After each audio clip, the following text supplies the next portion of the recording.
गुरुदेव कहते हैं यथा दृष्टि तथा सृष्टि।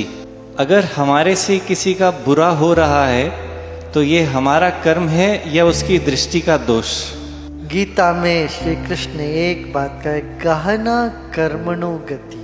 किसी एक कर्म की गहराई बहुत बड़ी है तो उसको तुम नाप नहीं सकते हो।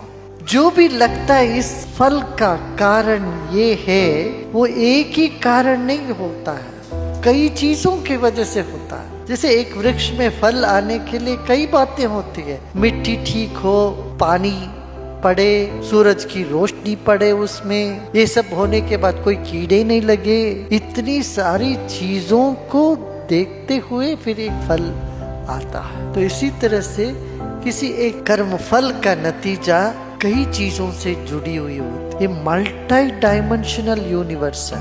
लीनियर माने सीधा सीधा, माने बस ये करोगे तो ये हो जाएगा, ये करो तो ये हो जाएगा, ये सीधा है। एक गोल में सीधा कुछ नहीं होता, सब गोल गोल ही होता है।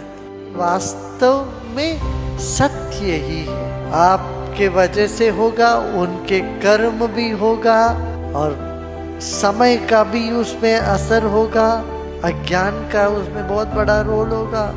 इसलिए कई चीजों को सामने रखते हुए करना, इसीलिए इसमें किसी भी परिस्थिति को ज्यादा विश्लेषण करने में कोई महत्व नहीं। उसमें जो भी लगता है इस कारण से ये हुआ, वो ऊपरी ऊपरी का है, अंततो गत्वा वो भी नहीं।